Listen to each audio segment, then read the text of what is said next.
अस्सलाम वालेकुम pigeon corner channel च खुश आमदीद। की हाल चाल है जी सारे का? ठीक ठाक हो भरा जी? मैं चला जी जनाब एक बाबा दूर है ना इधर साढ़े वाले पासे है सुधार मंडी आ वाली साइड से ना कबूतर लैन चलना एक बंदे को है पिंड थां का एरिया ही आ।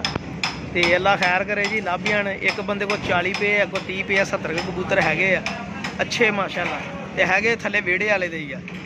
लोग हूँ रीसा लाने लग पे डेरे ते चलां जी डेरिया का कबूतर लैन। मैं हूँ चेंज करिए थोड़ा जहा टॉपिक, हूँ वेड़े वाले कह दीए। जो साढ़े वेड़े वाले लोगों ने लैन लग पे ना तो इन्होंने लोगों ने फिर कहना लगना वेड़े वाले। हूँ जिदा की असी वीडियो बनाई थी हूँ कोशिश करते लोग कापी कर रहे हैं। चलो अल्लाह ताला उन्होंने भी रिजक देवे, मेहनत करते हैं जी अल्लाह ताला सानू भी रिजक देवे अलहमदुलिल्लाह। तो लेकिन इंशाअल्लाह निकलन लगे रक्शे का थोड़ा काम करवाना सीगा, साडा रक्शा जिहड़ा ना खराब हो गया। तो मैं कहा चलो थोड़ा काम करा लीए फिर बाद दूर का सफ़र है तंग ना होइए। तो इंशाअल्लाह जा रहे हैं जी, लैके आवांगे इंशाअल्लाह। को देखते हैं जे गल बन गई पसंद आए तो लैके आवांगे।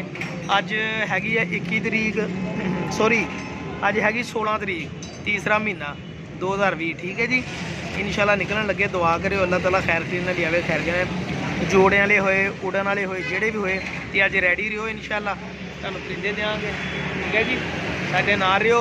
तावन का बहुत शुक्रिया।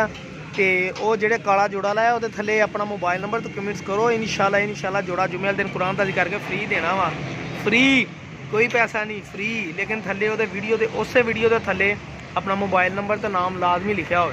ठीक है, फिर करके ताकि मैं बैक कॉल करा भाई तुहाडा जोड़ा निकलिया। ठीक है जी, मेहरबानी शुक्रिया।